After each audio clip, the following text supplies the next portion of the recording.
needed as we go through this the next few dapim. Mishnah is Chav Daled Amud Bet, and then I'll pick you up where we left off in the Gemara. The Mishnah talk about it goes back to the different types of oils you can use. shemoneh-esrei for b'yom tov. So Mishnah Chav Daled Amud Bet in the middle. Everybody see it? You can't light. This first topic which we're in the middle of talking about is you can't light with shemoneh-esrei for shemen of truma that became tameh. And you have to burn it. We actually wanted, and you can't burn it on Yontif. Ein madlikim shemoneh-esrei for b'yom tov. And last time we had seen a number of psukim which we're not going to go over again. And then we saw one logical reason that was given by Rav Ashi, which says the reason you can't burn this shemen tameh, truma tameh on Yom Tov is because it's an aseh versus a los aseh. The aseh is to the aseh is ba'esh tisrofu, to burn it, and the lo taseh is not to do malacha on Yontif, and the aseh is Shabbaton, Shabbat or Shabbaton, Shabbos Kodesh. Shabbaton, which refers to Sukkos, is a positive mitzvah. So there's a positive mitzvah and a negative mitzvah for Yontif, to keep Yontif. One is to keep a positive Shabbaton, and the other is not to do malacha. And then the only way to override that, you have a positive mitzvah to do ba'esh tisrofu, to burn this. We have a rule: an aseh can be docha a lo taseh, but an aseh can't be docha an aseh and a lo taseh. 2 against 1, basically. Okay, so it doesn't win. 2 against 1 wins. The 1 against 2 doesn't win. So as a result, the first part of the Mishnah is going to be dealing with shemoneh-esrei. And that's going to be a standalone topic that we're in the middle of talking about. Let's just do the rest of the Mishnah. Rabbi Moshe Yeres Shabbos. We're talking about itron. You can't use itron which is a white substance that comes off of this tar. But it's clear, not white, it's clear, I should say, apparently. Mipnei Kvar Shabbos, it's very smelly and malodorous. Chachamim allow all kinds of shemen shumshmin, sesame oil, shemen agozim, nut oil, shemen snonos, radish oil, shemen dogim, fish brine oil, shemen pakos. Shemen pakos is some kind of gourd, like a watermelon or some kind of, pumpkin or something. So they processed it with make oil out of it. Itron is the same itron we just mentioned, and neft is this naphtha, which is like this dark, tarry substance. Rabbi Tarfon says you can only use shemen zayit. So we have 3 opinions mentioned in the Mishnah. The Bryce will bring other opinions as well. But the basic opinions, the first opinion says you can't light with itron because of Kavod Shabbos. Chachamim allow everything. Rabbi Tarfon says you can only use shemen zayit bavad. Okay. So the first piece of the Gemara we had done last time, there was 3 drashos, and then we had the logical thing about the aseh versus lo taseh and aseh, and that's going to take us down to the top of Chav Hey Amud Aleph, on the end of the second line. The word is bayom. Okay, so I'm not going to go through the drashos. The drashos, you may recall, were very kind of a little pulled away. I don't know how should I say it, a little squeezed out drashos. But the Gemara says, therefore, that's the reason why you cannot use shemen. You can't use shemoneh-esrei to use it for Neiros Shabbos on the Yontif night. Right. Okay, has nothing to do with any issue about the light or about the wicks or about the clarity or the fickleness of the oil. It's just you can't use it because of certain gzeres hakasa, because the logical ein aseh docha l'aseh v'lo taseh. So the Gemara says b'yom tov hu de'aser. So you can't use shemoneh-esrei on Yontif. But you can use it. We had actually started this last time. Okay, we can use it on weekdays. You can burn shemoneh-esrei and benefit from the light, from the heat. Mm-hmm. I could throw it into my fireplace. I can throw it into my stove as fuel, and I can't eat shemoneh-esrei for truma tmeya, but I can benefit from it. Okay, how do you know my timer? Amarav kishem shemitzvah l'srof zakachim. The same way there's a mitzvah to destroy kachim, which became shenitmu, which became tameh. Mitzvah l'sofa the truma shenit meis, and there's a mitzvah also to destroy and burn truma tmeya. And the Rashi seems to say the reason that you're supposed to burn truma kachim that became tameh is because Rashi says 2 things. First of all, there's a mitzvah to get rid of it. Second of all, v'yod mishum takala, that we're afraid if you leave it around, someone may come to use it. Right, people will find it. Which, by the way, it appears according to Rashi, it's not only burning by sreifa. Any other way to destroy it would be just as good. Such as when you right. So like, there's no, for example, we don't have to burn chametz on Erev Pesach. We can be mafarev rizoliyam. You can throw it into the air. You can sort of make it small pieces and put it into the sea. You can make it inedible and unavailable completely.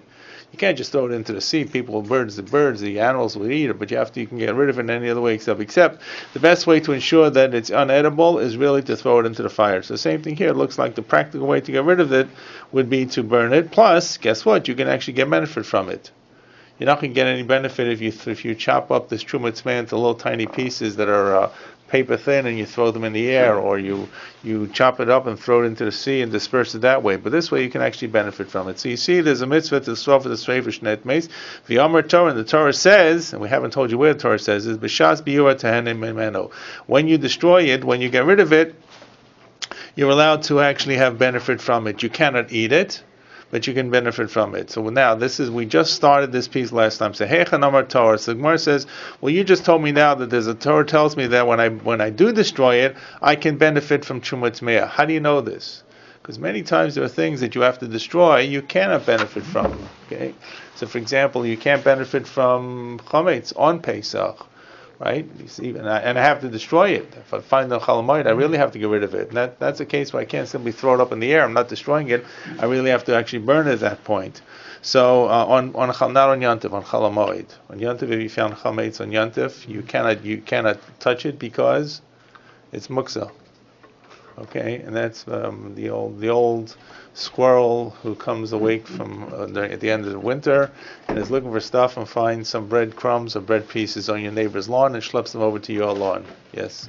Happy Didi Havamaisa, correct, okay. Cheerio samples. Yes, okay, all right, so there you go. Oh, Cheerio samples in the mail, that's correct, right. One Pesach, first day Pesach, second day Pesach. Not Cheerios, but some cereal. Yeah, I know what you meant. Some cereal, I got a sample in my mailbox. True story. I had a similar story, but it had a happier ending. I got a box on the first or second day of Pesach, and it was a box with from some company that made chametz. So I don't remember what it was, cereal or something else. And I had no idea what it was. And there it sat by the door, because when the mailman delivers, he just puts it down. And we opened it up after Yantif. After Yantif was over in Chalamoid, we were expecting to find the worst. We found that someone had sent to us actually some Pesach chocolates, but they used the box and wrapped it up. Or the shipper had used it. It was a clean box. But so then we thought we had like a whole box of chocolates coming in or something, but it was really some just shipper had shipped it that way. All right, so they lived happily ever after. But yes, so at any rate, you cannot touch chametz if you find it on Yantif, and on Chol HaMoed you actually have to burn and get rid of it completely. So how do you know that when I do burn this truma tmeya, that I'm actually able to benefit from it? So there are two drushes that are brought here. One is Rav Nachman, and the other is going to be Rabbi Avohu. The first one is easier to read. The second one is a little more complex, but they're actually fairly simple. The Heicha Amar Torah. And how do you know that? Where does the Torah say this? Mid Rav Nachman. The Rav Nachman, Amar Rabbi Avohu, Amar Kra. The pasuk says, so the pasuk says in Bamidbar Perek Chavav Perek Yudches pasuk Ches Vayidaber Hashem al Aaron, and God says to Aaron, this is talking about different things that are. This is right after the story of Korach.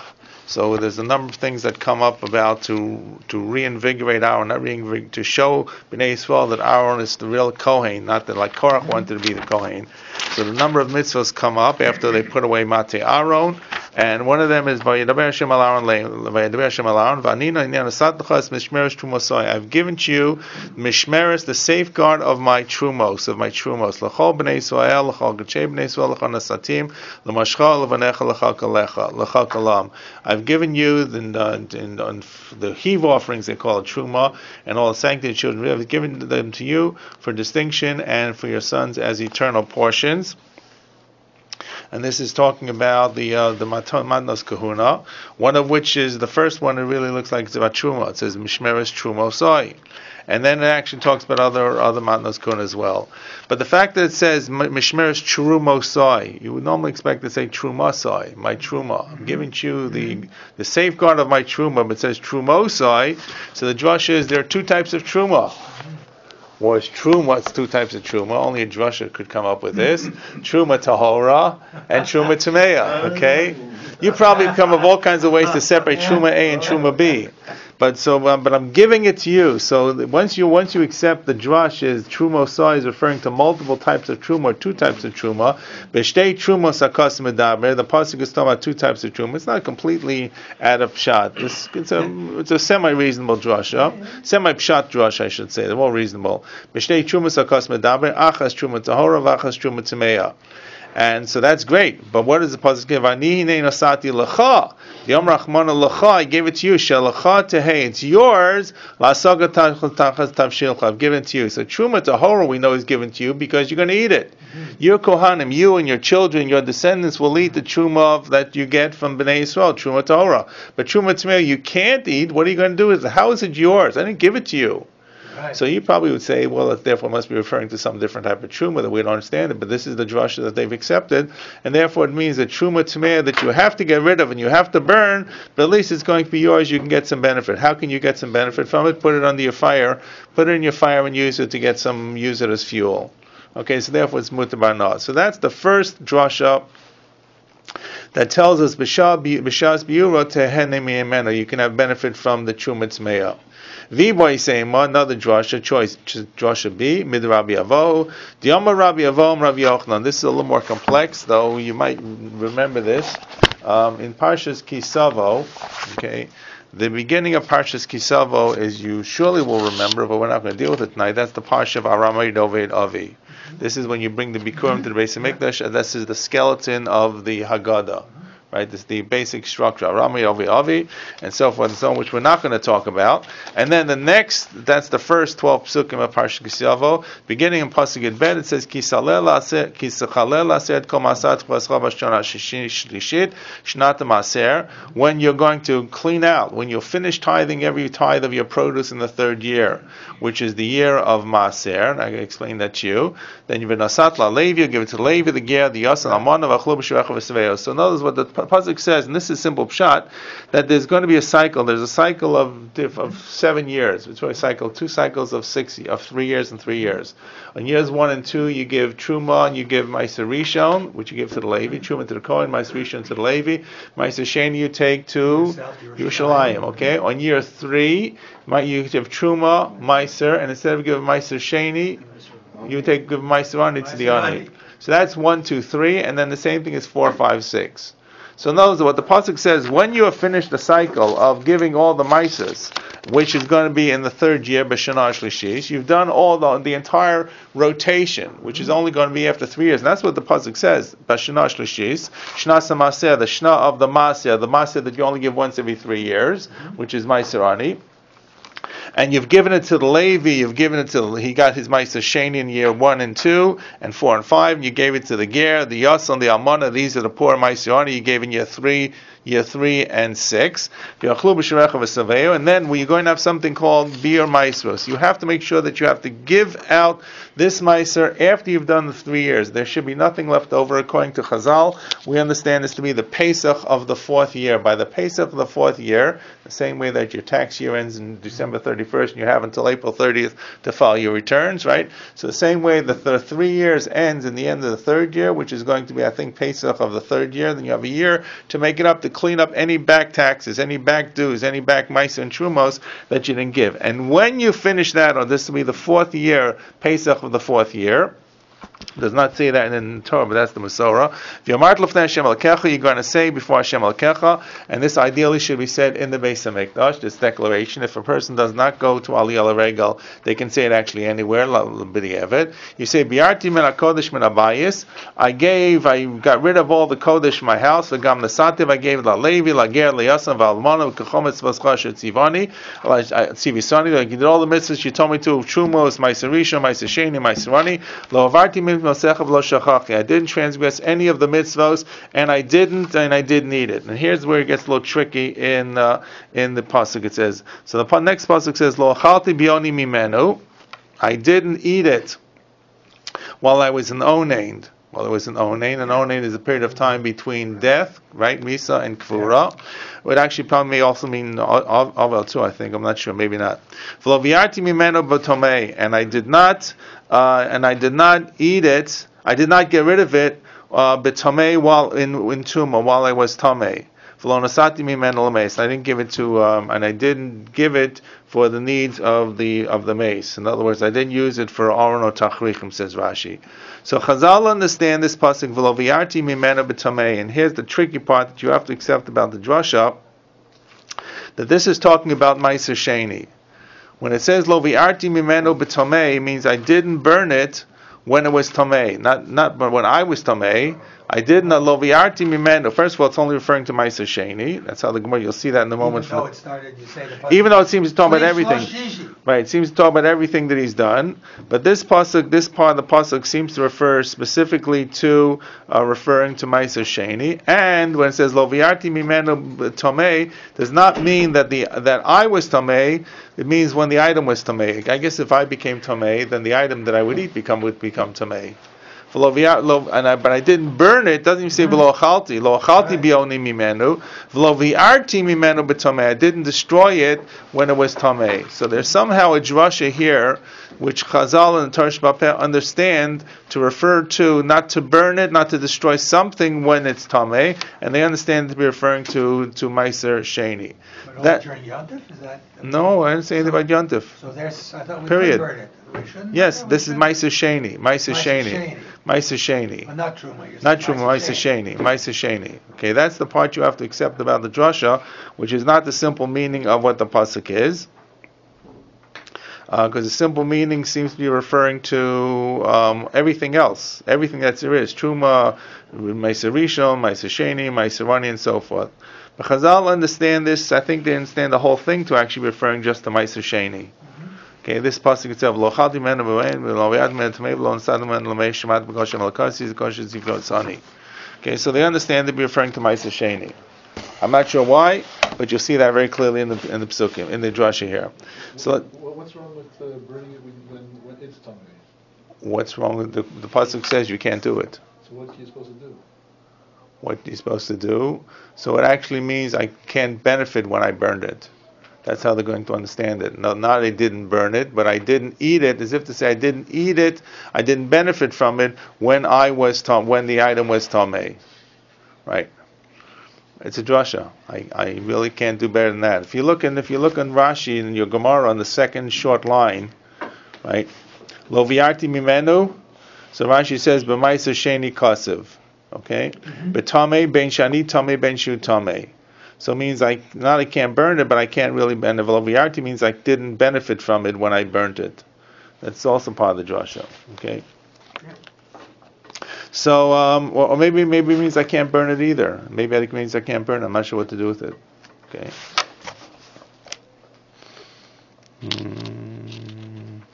Which pasuk is this? This is pasuk number Yadalad. Right. Okay. Here we go. Here's Mr. Art Scroll. Good old art scroll. Lo chalti v'yoni, this is the one, the pasuk I just read. I have not eaten it in my intense mourning, i.e. the day of a close relative's death, aninas, when it's forbidden to eat Meiser Sheni. Similarly, the rest of the verse refers to Meiser Sheni, which may not be eaten if either it or the eater is contaminated, tomei, nor may it be used to purchase shrouds or other needs of a dead person. And that's art scroll really quoting Rashi. So the whole pasuk is really referring to Meiser Sheni. Okay, so let's come back to our Gemara. Remember, we're trying to point out, Murph tried to kind of confuse the things for a moment, you got straightened out there. We're trying to prove about Truma, Tmeah, that you can benefit. So the pasuk we're going to bring is a pasuk about Meiser Sheni. Okay, it's going to be one of these little drushes like this. If this if X applies to Meiser Sheni, then Y has to apply to Truma. Right. But because it doesn't say clearly, the Gemara is going to have a whole, just a song and dance around this. So I told you the first drasha was, got the first drasha? You're happy with the first drasha? Yeah. Good, you won't be sad with the second one. Okay, I'm Rabbi Yochanan. V'lo v'yarti mimenu b'tamei. Mimenu, it says, v'lo v'yarti mimenu, from it, mimenu ad yatom avir.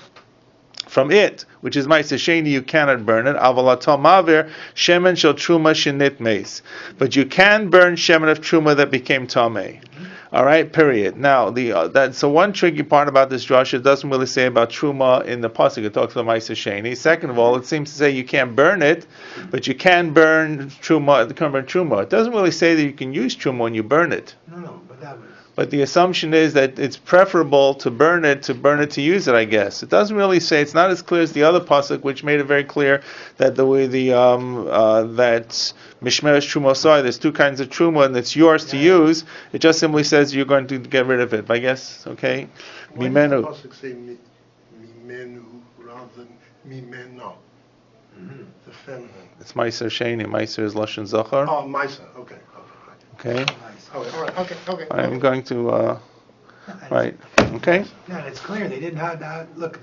The sentence would have been fine without the word mimenu. Correct. Right. So they're saying the fact that mimenu. Lo chalti bioni v'lo viarti b'latome. Yeah. V'lo nasati l'meis. Okay. Exactly. But it keeps repeating. It says lo chal. It actually has it 3 times.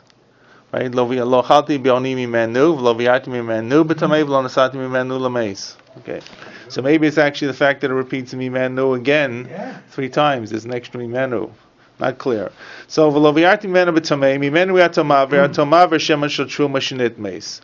Okay, so therefore we know that you cannot burn Meiser Sheni that became Tamei, but you can burn Truma. So the Gemara says, how do you know it's really Truma?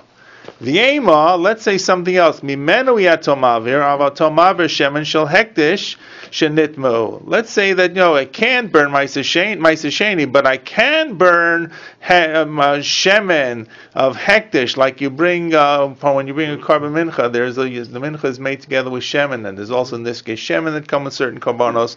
So why can't I say that I can't use shemen that became tamei of kodshim, of korbanos? Why am I trying to say I can't burn Meiser Sheni, but I can burn Truma Tmeya? Why not say I can't burn Meiser Sheni, but I could burn Shemen of Kodah Hekdesh that became Tamei? Did I say that correctly? As opposed to Truma. As opposed to Truma. Why do I say that the opposite of Mimenu, which is Meiser Sheni, the opposite of what I can burn is Truma? Why not say the opposite of Meiser Sheni is going to be Karbanos, Shemen of Karbanos that became Tamei, such as the Nesachim, or the parts that are brought together with the Mincha. Mincha is made with Shemen. And that shemen, if it becomes tamei, that I could use to burn, and I could use that and benefit from and have it for light. Why do I exclude? Why is my exclusion? The tough part here is the exclusion is saying you can use it. Why is my inclusion? Why is my inclusion? Why is my permissible coming from the prohibition of Meiser Sheni? Why is the prohibition of Meiser Sheni come to tell me that Truma is permissible? Why not say the prohibition of Meiser Sheni tells me that Shemen of Kodshim is permissible? Yeah. Okay, we got that? Yeah. Now, so the Gemara says, well, lav kal v'chomer. How can I even say that? It's like, makes no sense. And here's the basic logic. If I can burn and use the shemen of Meiser Sheni, something that's holier than that, like kodshim, I could burn and benefit from something that has minimal kedusha, because there's no kedusha devoted to Meiser Sheni. I eat in Yerushalayim, it's mine. I just have to eat in Yerushalayim. There is kedusha, but not the same kind of kedusha. But something like kodshim is much holier. So this I can't use, right? If I can't use the shemen of Meiser Sheni that became tamei, I could use the shemen of something that's super holy, that's just kodshim, that is holy, that became tamei. I could use. Absolutely. Seems logic would work the other way around. Okay, now you're all going to say, well, what about Truma? Isn't Truma holier than Meiser Sheni? Yeah, except that for some reason the Katuv excluded Meiser Sheni. Well, we don't, right? We know the Katuv talks about Meiser Sheni, right? Right. But what is included? Well, I agree, but why don't I do the first line, then I'll show you the next question. It's not my question; it's the Gemara's question. Okay, so I'm jumping 2 steps if I do it inside. So therefore, the Gemara says. Where am I up to? Ve'ema mimeno adiyato mavir, from shemen of Meiser Sheni that became tamei, I can't burn it. Avato mavir shemen shel kodesh shenitma. Why can't I? But I can burn shemen of kodesh of nitma. The Gemara says I can't do that because lav kal v'chomer. Is it not a kal v'chomer? And what would be the kal v'chomer? My Meiser akal amar Torah lo biarti mimeno tamei kodesh, which is chomer lo kol shekain. So if Meiser Sheni, which is very kal because it has no kedusha, right? I eat it myself. There's no real prescriptions against it except eating Yerushalayim, and yet the Torah says I can't burn it when it becomes tamei. So kodesh, which has so many other strictures on it, surely I shouldn't be able to burn it. I shouldn't have any benefit from it when I burn it. So the Gemara says it's a good knockoff. Now, normally, if you have a kal v'chomer and you have a pasuk, which wins? The pasuk wins. Pasuk's got to win. What does this seem to say? The kal v'chomer is going to knock off the pasuk, and the answer is no. It's going to deflect the pasuk to find another interpretation for the pasuk. The pasuk does not talk about kachim. We said maybe the pasuk should talk about kachim, not about truma. It says you can't do that because the kal v'chomer. So therefore, you got to go back to truma. Okay, so the Gemara says, you guys still with me? The Gemara says, "Ihachi truma nami." But truma should have the same kal v'chomer. In other words, which is more holy? Ma'aser sheni versus kachim. Kachim is more holy. Which is more holy? Ma'aser sheni or truma? Truma is more holy. Right? So it happens to be that truma is less holy maybe than kachim, but it's still holier. So Gemara says, "Ihachi truma nami lema kal v'chomerhu." Let's say there's a kal v'chomer. If ma'aser sheni, which is called, the Torah says you can't burn it when it's tamei. Truma, which is chamor, lo kol sheken, you shouldn't burn it when it's tamei. So the Gemara says, no, you're wrong. Hoksiv mimenu. So there's a pasuk. The pasuk knocks it off. You have to use the pasuk for something. So the Gemara feels the pasuk is coming to say that something else is permissible. Ma'aser sheni is prohibited. Something is permissible. What's it going to be? It's got to be truma. Now, what about kachim? So how do you determine which is which? Which is more holy? So I took as a given that kachim is holier than truma. So did I. But I'm not sure that's really true. I don't know if we'd want to take a vote on that. Yeah, no. We could take a vote, but we should see how the Gemara comes down with Truma is it. given to the Kohen, right? It's going to Right. be eaten by the Kohen. Right. And kachim is like for Hashem, right? But it's not for Hashem. You want to know something? Kachim is karbanos. When you mix it with the When you bring a carbon, you bring a mincha. Yeah? Or any type of kachim. Any type of kachim that became tamei, so maybe you shouldn't burn it. So in other words, one type of kachim would be shemen. Another type of kachim could be an animal. Right, so it became Torah. It's not Kodesh, the Truma? I'm sorry? The Truma is not Kodesh? The Truma is also Kodesh, but in other words, what we're saying is, in other words, I wanted to say that if Ma'aser Sheni I can't eat, then surely I shouldn't be able to eat kachim. Why don't I make the same kal v'chomer? If Ma'aser Sheni I can't eat, I shouldn't be able to eat the shemen of Truma that became tamei. So the Gemara's answer is really, we have a pasuk. I use the pasuk for something. Which would I use the pasuk for? The less significant. In other words, I'm making kal v'chomer. I want to choose something that's at least close to Ma'aser Sheni. Now, we all taking as a premise that if you compare the two, Truma and Kachim is much holier. So you're going to see yes and no. There are stringencies in Truma, and there are stringencies in Kachim. I'll give you one example before we do this inside. In Truma, who can eat Truma? Only the Kohen, nobody else. You got to be a full, certified Kohen. Who can eat the Kachim? Well, there are certain parts, certain korbanos that anybody can eat it, right? So in other words, you see, you don't have to be a Kohen to eat kachim. So what does that seem to say? That truma is like, maybe truma is as important. So the Gemara is going to do a comparison here, and this is very similar. This comes up many times in Zvachim and Menachos. For those who are doing Daf Yomi, you have two different types of korbanos, and they compare one against the other. Which is greater, which is more chomer, which is less chomer. And they end up taking sides. It's like becomes a knockout battle. In this case, it's going to be 6 against 4. Okay, so if you got 6 chumras against 4 chumras, who's going to win? It's to go for 10 rounds. 6 rounds are awarded to the kachim, and 4 rounds are awarded to truma. Okay, so that's how it's going to really resolve itself. This is actually very similar to a kachim sugya for the next 6 lines. But that's another, because the truth is, when you deal with kachim, it's very hard for the human brain to assess which is more significant, which is less significant. It's such a different mystical kind of world. Different stuff. So it's different stuff. Like it's better one way and worse another way. Right. Better, In other words, it's easy to make the comparison to Ma'aser Sheni, which you can eat, and you eat all of Yerushalayim. As long as you get to Yerushalayim, you can do anything with it. You can be poded. The difference between the truma and the time to eat is truma, time to eat a kachim. Is there a difference in the? There are different korbanos have different times. Correct. So that's maybe one of the differences. Correct. There's a time limit, which truma does not have a time limit. Correct. That's right. So I'm just letting you know that it's going to be a 6 against 4 kind of thing, right. And this is so different. But this is the style in Seder Kachim, that when they do this knockdown 6 against 4, they kind of give you a mnemonic up front. So it's going to give you a mumble jumble word which has got the 6, and then another mumble jumble word which has the 4. The Gemara assumes that you're probably going to figure it out. It actually tells you what they are in short. Can I ask sure. a double question that's just very slightly off? you're describing the 7-year cycle Yes. for different meisters. For beer maestros. Yes, right. Each person has his own cycle, or the whole of No. Am Yisrael? Everybody has the same cycle. So that means some years the Levi is going to Nothing. have hit the jackpot, and other years the Levi isn't going to get anything. That's true. And some years the poor people are going to scramble around and be very hungry. That's correct. And that's why there are other things they get, like leket shikha payoff for the poor people. And that's why actually when on Shemitah the poor people suffer terribly. And the Gemara says that when they came back in the second Beis HaMikdash, they left out certain cities they did not reconquer. I think it's Gemara in Masechet Menachos, or it's also Megillah.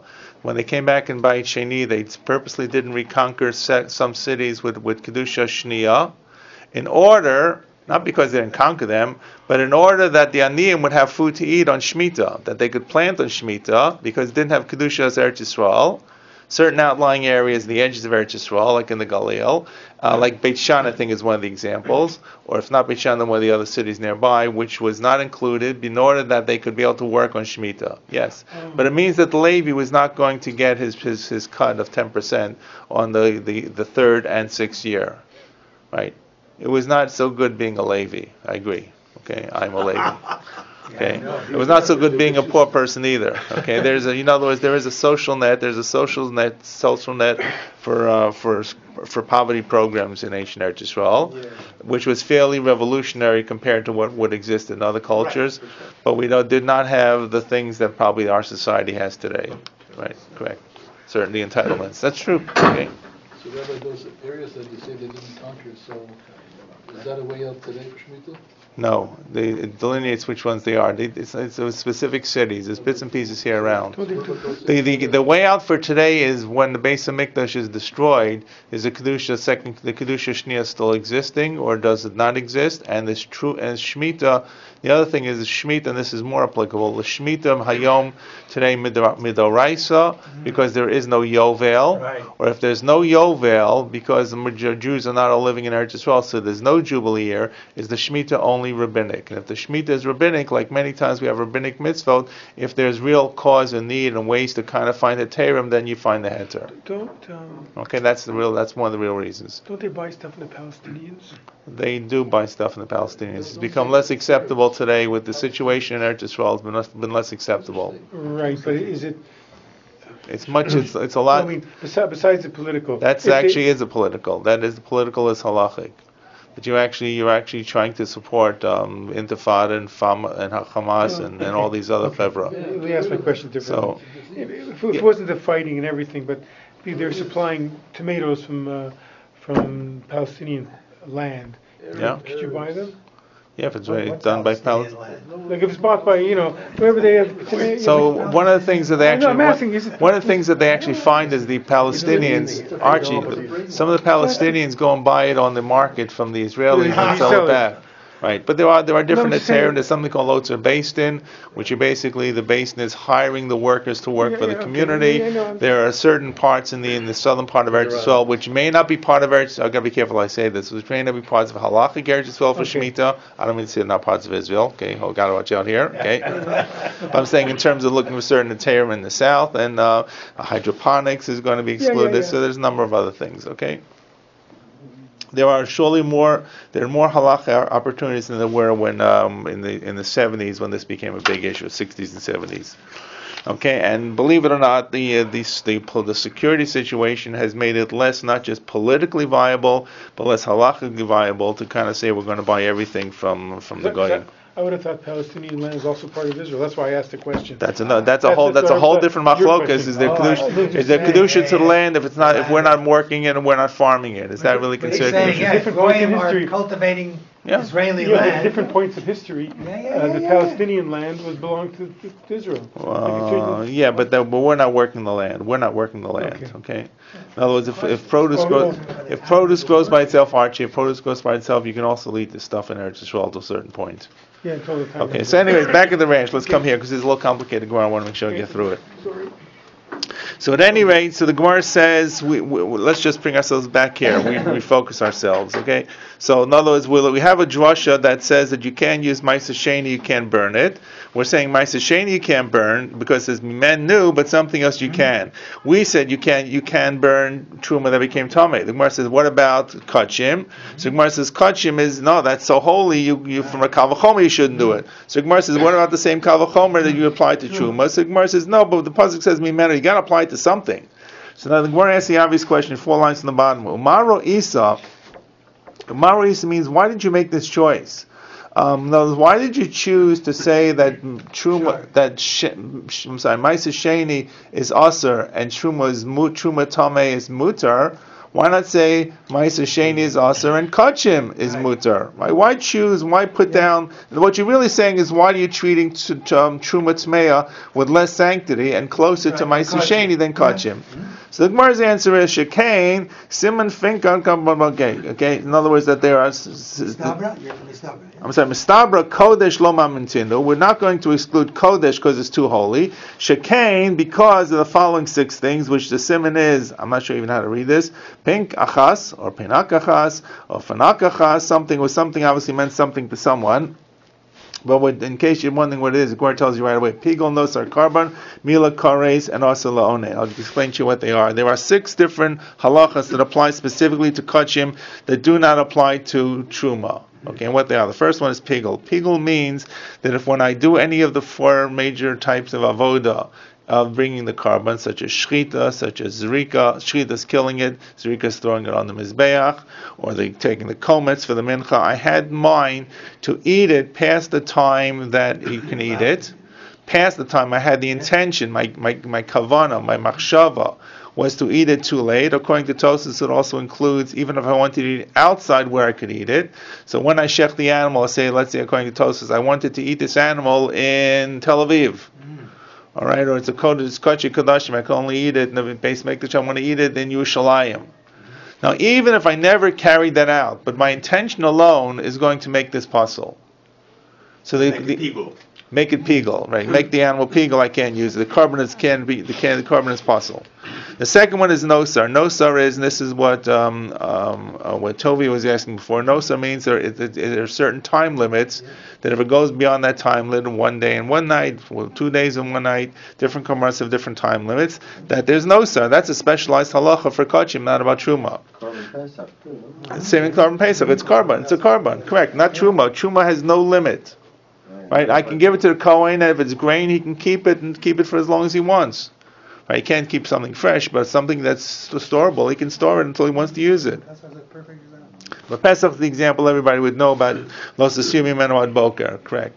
But some karbanos are the same thing, and some karbanos a little long. But every karban's got a point that you can't do it. So pigul is the intention. No says actually I let it go beyond the limit. Karban means Rashi says that these are called karbanos. Karban has a certain accolation that it means something which is kadosh. You're coming closer to HaKadosh Baruch Hu. That's number 3. Me'ila means I'm stealing from HaKadosh Baruch Hu. If I eat from a karban, if I'm tameh, when I eat from a karban, it's not even if I'm tummy. If I'm not allowed to eat it, I'm not allowed to eat the carbon. So certain parts of carbon I can't eat. So it depends if it's kanshe kadashim, then it becomes considered me'ila. Let's see if I can remember which way it is. If it's kanshe kadashim, it's me'ila. If I eat it before I do zrika sadam. If it's kachi kalim, then I can eat certain parts of the carbon, and I eat it before, then I'm mila, that I'm stealing from the base of mikdash. Okay, and that there's certain punishments that go with it. Then there's a kares, and if I eat it, and if I eat the next one, kares is number 5. If I'm tameh and I eat the kachim, the carbon or the mincha, whatever it is, and I'm tameh, I get kares. Now kares means. Kares is a very serious punishment.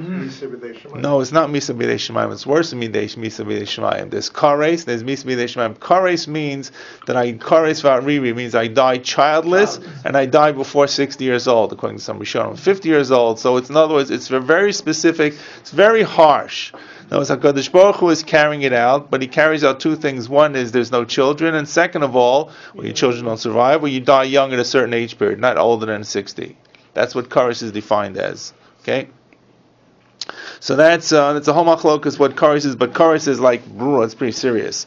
And then the sixth one is asali onain, and onain also can't eat karbanos. So in other words, we learn this out. This is the kal v'chomer we do learn from Meiser that if I can't eat Meiser Sheni when I'm an onain, I can't also eat kachim when I'm an onain. And the Gemara and Rashi tells us that the Gemara in Masechet Yevamos, which they learned from. I know we're not learning this to kachim. At that point, you learn from kachim from the word zar. So those are six chumras that apply to kachim. Those are the big six. Pigol, nosar, carbon, mila, kares, and asalionin. So Gemara says, well, that's why. So I'm going to choose the lesser of the two. Karbanos, kachim, has got these six chumras. So Gemara says, wait. Truma is not such a lightweight. Truma has also got chumras. Ad Rabba, Truma, lo mamimtino. Maybe I shouldn't exclude Truma. Why? Because it's also chumras. Shekain, machpaz, which is, what's the siman? Misa, I'll just read all four first and I'll go and explain. Misa, chomesh, Ein la pejan and asur lazarim. So the four chumras that are for truma is misa. This is misa bidei shemayim. Okay, it's not exactly kares. I'm not sure which one you would want to choose, Khalila, right? None of them are good. But Misa means it does not affect children, does not have a time limit. But it means that HaKadosh Baruch Hu gives you the punishment B'dei Shemayim. HaKadosh Baruch Hu, kills you B'dei Shemayim. Please don't ask me how, when, why, okay? But that at least has its own chumrah. Okay. Now if you're going to compare Misa Shemayim and Karesh, just hold off a few lines. The next one is Chomesh. Then if I eat a kohen that's tamei, so I guess the misa b'dei shemayim I get for a zar who eats truma, or for a kohen that's tamei.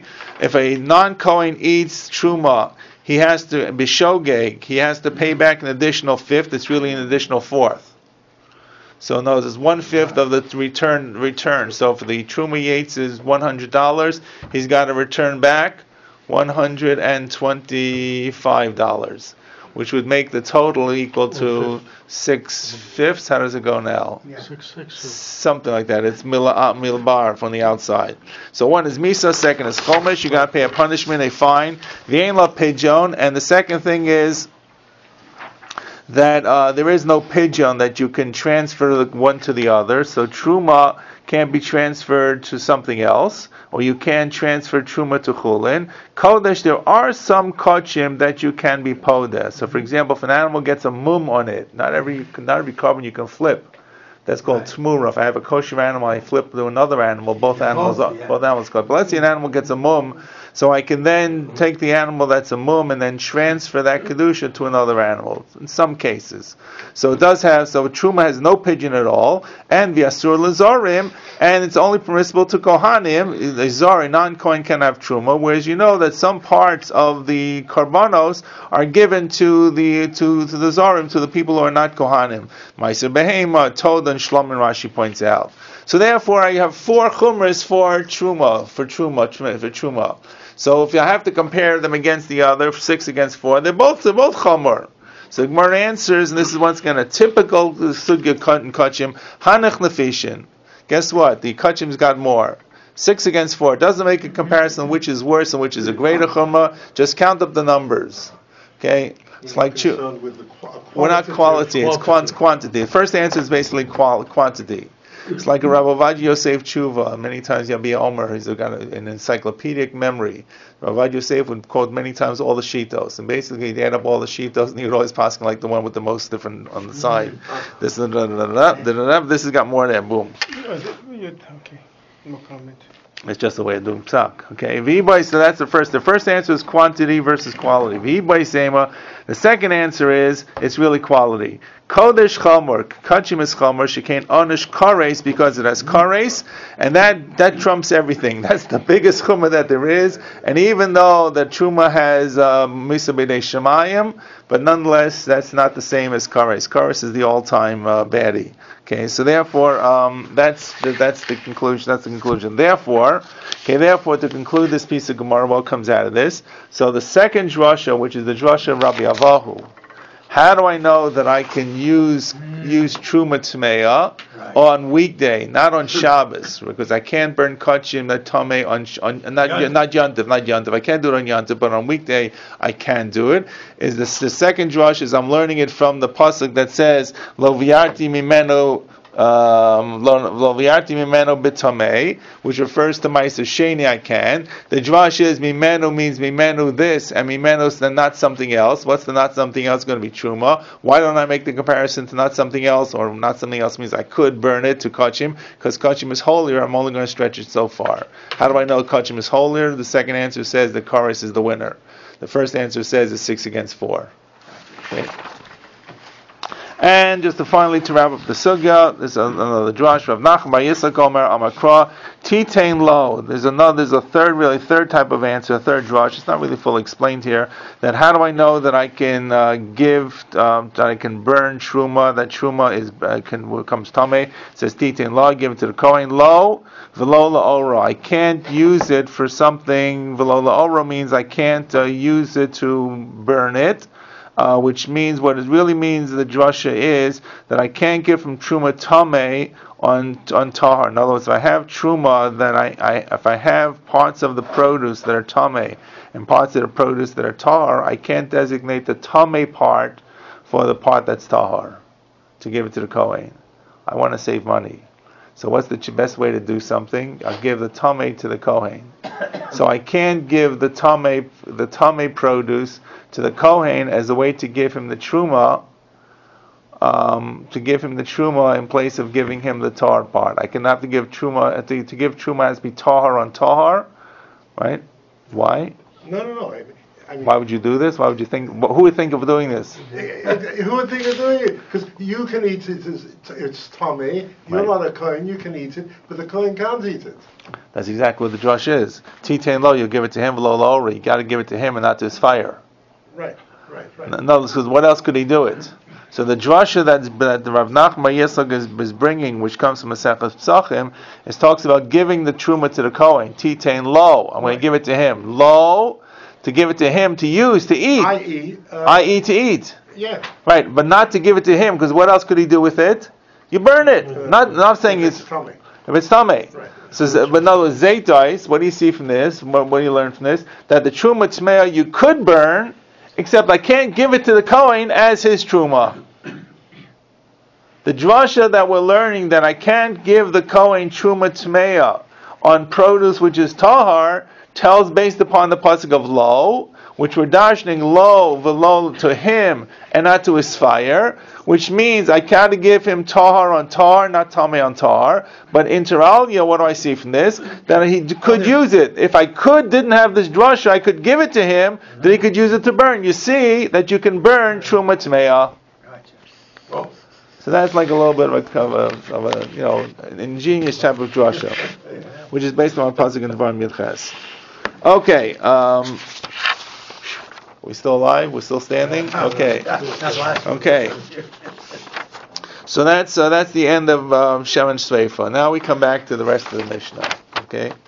All right, we're good. This is good because I just looked ahead. Somewhere in the Chavav and a little bit of Chav Zayin, we're going to have some kachim that comes back to bite us, or maybe burn us. I don't know. But right now we're dealing with the rest of the Mishnah. That's why I had you do the Mishnah before. We do the whole Mishnah. The rest of the Mishnah is with different types of oil. Which is the worst kind of oil? Right? What's the oil that we tried that we excluded at the beginning? Who says that? Rabbi Shmuel Omer. So we're now back on the fifth line of the Gemara. Let's do some of this Gemara at least that talks about the itron. Okay. So Rabbi Shmuel Omer, my time up. What's the reason that you can't use itron on Shabbos? Amarava or Amarava pass. Mitok shereich ra. So because it has a very bad smell. So if it has a bad smell, so what's the problem? I'm concerned I may leave the room, and I'm going to go out of the room. So what's the matter with going out of the room? So the Gemara says, so let him go out. Okay, go for a walk, go around the block, come back. You'll be forced to go because of the smell. So what? Okay, you did the mitzvah. It's Shabbos. The mitzvah is hadlokas neiros, hadlokas ner Shabbos, ladlik ner It's Shabbos. supposed to Didn't be say Shabbos. ladlik. Didn't say lahariachas on ner Shabbos. No, but The idea was to sit there and sit there eat. in Shabbos, have a Shabbos meal. Not It's to a good. run- Go for force it around spatzir. Very nice. Go for a walk with your wife. What's the matter? out. But it defeats the purpose. That's true. So Darker. Have light It's and darker. So our problem is we're always trying to find out the reason. Who says there has to be reason? But you're right, that's the reason. So the Gemara Abai says, "V'yetzi, let him go out." So Amalei, so Rabba answers back to him, "Shani Omer, I say adlakas ner b'Shabbos chova, that there's an obligation for kavod Shabbos to light the Shabbos candles." Rashi says, "Kavod Shabbos hu she'ein suda chashuva l'makom or kein yamama," that you have to have the light in the room that you're eating. That's the mitzvah. The mitzvah is to have light in the room.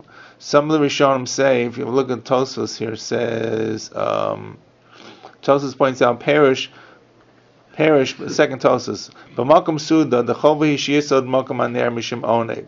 So in other words, the mitzvah is really that. I guess the question is how you read this. Is the mitzvah the ner, or is the mitzvah to have a suda? Without the ner, I can't have the suda. Do you hear a little bit difference? Maybe Shivish Takira there. In other words, you can use the is the mitzvah read. not to read, to eat, Eat. to see what you're eating? Rewatch that reading. Do you ever go to one of these fancy affairs and they turn down the lights and you say, I don't know what I'm eating here? Watch the part about reading there. Obviously, you're eating. You could. You want to read this Miros. You want to sing this Miros. You want to know how to say the bench. You want to know it's Shala V'Yavo and Rosh Chodesh. You don't know by heart. So the answer is yes, but the real answer is Onik Shabbos. Onik Shabbos to celebrate eating is you eat when you can see your food. Absolutely. Eating in the You dark benefit is from really seeing your unpleasant. food. Okay. It's possible to eat by the dark. It's unpleasant to eat in the dark. You could eat by your dark. You could eat by the dark, but the answer is you can't. Not you can't do a mitzvah of Suda Shabbos. Suda Shabbos is, you wouldn't have the onik. Correct. You can eat. Right. Exactly. Correct. Okay. Supposed to Hanukkah, we're not allowed to use the light. That's correct. Exactly. Correct. So there's a Zos Chanukah kind of thing. So specifically, you have to have some kind of light in the house, and you have to remember, of course, in the days of the Gemara, that the light that they had was from the Nero Shabbos. We have all kinds of chandeliers and hydrants and other lights that are in the room, so even the Shabbos candles go out, it's not a big deal. But back in the day, the candles went out, that was it. Bench and go home, okay? So I'm just pointing out, the question is, what is really the chova here? The chova looks like it's the ner for Shabbos. Tosfos points out that that's just really the connection or the conjunction of both of them together. Yeah. The chova is to have the seuda where there is a ner for oneg, but the actual ner Shabbos is you don't need to. I don't need this halacha, this gemara to tell me it's a chova, right? Because we know Tosfos points out at the end the pshita the chova here. That's not al gimma veres nasha mesos al sheinad ancient zihiros bad lagas and ner. One of the three things the women die in childbirth, right? Because it ain't doing ner Shabbos. It doesn't say anything about eating there. You know you have to do it. Just giving you the reason behind it. So therefore, and just pointing out the question is the mitzvah the ner or the mitzvah of the eating which needs the ner. Okay. So adlakas ner b'Shabbos chova. Okay, by the way, there's a big discussion. You're going to take it for granted. Is there a mitzvah? Do you make a bracha on Shabbos candles? And you're going to say, of course, yes. How do you know? So I forgot who raised the question. Pointed out the same term that's used for chova is used for mayim achronim. No one, even if you do mayim achronim, no one ever makes a bracha. Even back in the day when everybody did mayim achronim, no one ever made a bracha on it. So the answer is, of course, there's different kinds of chovas. You have to understand why did they do mayim achronim. It really was a sakana of melech sodomis, right? You use this very burning, acidic kind of salt that would break down when you in your eyes if you wiped your eyes with it and you had used it in the food. So that's not a bracha. That's really a chova to make sure you don't get sick. This chova is a chova to do a mitzvah. For a mitzvah, mach the bracha, even if it's a mitzvah drabanan. So hadlakas ner b'Shabbos chova. The Amar Rav Nachman bar Zavda, V'amalei Amar Rav Nachman bar Rava, Amar Rav, hadlakas ner b'Shabbos chova. So first thing to do on Shabbos is the chova, is hadlakas ner. Second of all, rechitzas yadayim v'raglayim b'chamin, arvis v'shus. Okay, so washing your hands and feet b'chamin in arvis. This doesn't mean every night for those who are fastidious hygienic people. So the Rashi says it's arvis leil Shabbos, and it doesn't mean after Marav on Shabbos night. It means as you got close to Marav. as it got close to the Erev. Previous to your going tomorrow, you said wash your hands. That's what he said. Wash your hands and your feet. Yeah, Right, wash your hands and your feet. it's a chova. It's a chova. What happened? Nothing happened. I mean, do we wash our hands and our feet? I don't know, do you take a shower for Shabbos? Yeah, okay, nothing. Okay. I guess not. So maybe you don't take it Friday afternoon, maybe you take it Thursday night, but you're still taking it for Shabbos. Yeah, no. There's a mitzvah to be clean Be and clean for cleansed for Shabbos. Shabbos, right? So back in the day, they didn't really have showers. No. They had Roman bathhouses, I Yeah, suppose. yeah. They did have Roman bathhouses, Yeah. but I'm not sure they Before really. the Romans, they didn't I'm not sure they have really had them in Yeah, cities that were Jewish Syrian cities, bathhouses. right? They didn't really have them in Jewish cities. So we went. I don't know. You went to the mikveh in the pond, in the river, wherever it was. But this was a mitzvah to wash, right? I know when Eliezer comes, they give him water, right, to wash his hands and feet. When the three malachim showed to Avram to wash his hands and feet, and Rashi says, because they worship the dust of the sand. Yes. But the simple pshat is that's what you wanted to freshen up, Absolutely. right? Even today, you come in, I don't know, you sit on the plane, and the way they come around with these Wipes. these white wipes, right? You don't do your feet, please, but you do. But that's because you're wearing Look, they- shoes and they socks. had sandals on. They're walking. They're covered The in Muslims have Right. a problem. Yeah, Yes, I they're covered in understand. dust. Religious Muslims, they have to wash their Okay, feet before so you know what? Maybe next time we're not gonna have a chance to do it now. Maybe we'll talk about the mitzvah next week about the mitzvah washing for Shabbos. But you see, at the very least, you have to wash hands and feet. And Vani Omer, so who says this? Rav says that not only it's not a chova to wash your hands, v'omani mitzvah. Okay, it's a mitzvah to do so. My mitzvah. What's the mitzvah? The Rav Yehuda Marav. Kachlei minhagosh Rav Yehuda Bar Eloi Erev Shabbos. This was the minhag of Rav Yehuda Bar Eloi. I'll just read you the minhag. We'll have to spend some time next week talking about some of the details. I'll tell you what the details we'll talk about soon. So Erev Shabbos, Rav Yehuda Bar Eloi Mevin lo areva malei chamin. They bring him a bowl that was full of warm water, hot water, which was very rare. They didn't have really hot water; they had to cook it up, right? V'rochetz panav yadav raglav, and they would wash his face. He would wash his hands, his face, his hand. Try again, face, hands, and feet. Umisate v'yoshi b'sadina hamtziyotzim, and he would sit with. I guess he had this big wraparound, this big towel that was made of pishtan. Sadin is like a sheet, but it means like a drying sheet, which was made of pishtan, made of flax, which had tzitzis on it. Okay, because it was a four-cornered garment. Think of a four-cornered sheet. You don't sleep on it. Plus, you sleep at night. It's really ksus laila. But if you walked around with a sheet, right? I don't know. You walk around. You come out of the shower and walk around with a towel. Okay, there you go. That's your example. When you did it, really as a beggar, and you wore it, then you'd have to put tzitzis on it. because the four corners. Right? Does anyone put when they go to the beach put tzitzis on their bath towels, their beach towels? I never thought. No. Why not? You're not wearing it in your Sure you wear. Really wear. Of course you wear it. Of course you wear it when you come out of the water. I don't do it You wrap it either. around your- I don't do it either. Shh, Wrap it don't tell around your anybody. waist. Because why not? I'm just curious. I don't know. I don't know why not. Because we don't really think it's a beggar. We're just drying down. When Oh, soon as yeah, we it's get, I a guess. temporary thing, yeah. But some of them are made like that. They got like fringes, on the towel. Yes, but it's not real. Not real. Oh, I see. But that's your real four-cornered garment. Forget talus cotton. That's it. Okay. Well, if you probably go to a. So the chiddush here is that this is a garment that's made of sadin, which is pishtan, and they put on tzitzis, and the tzitzis are made of wool. And this is back when they had wool that had the tcheles like we have today, we think, but the real tcheles they know for sure. So there's a limud that says lo sabashat nei sema fishtim yachtav gedilim kasalach alabak kanfus kosher techasaba. Two psukim back to back. The first one says you can't wear shatnez.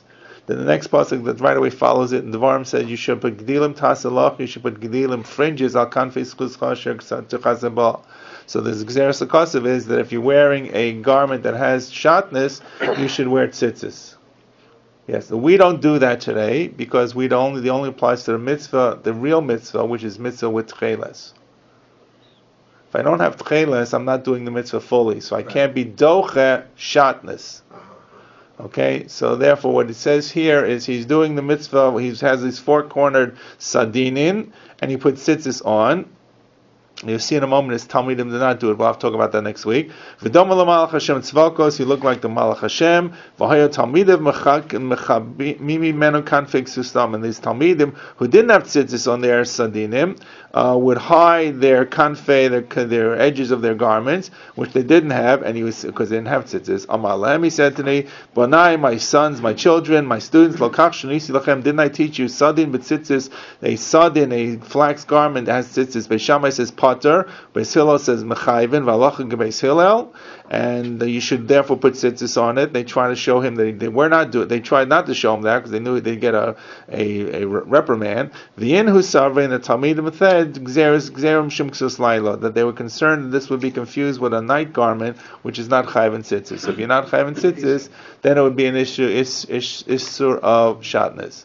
So the bottom, we'll spend some time talking about shatnez and tzitzis next week, but just the key that you pull out from this Gemara, of course, is you see that Rabbi Yehuda Bar Ilai, he took time out on Erev Shabbos. He was a busy guy, and you see how machmir he was. He was wearing tzitzis even on his towel, his drying towel, or his whatever it was, his sadinim, and yet he took time on Erev Shabbos to get ready, and he came into Shabbos looking like a Malach Hashem Tzvalkos. There was white garment, white tzitzis, blue threads on the middle of this, and there he sat with having washed up and prepared. So that's it. So we'll pick this up next week, but you got the general idea of where this comes from. Okay.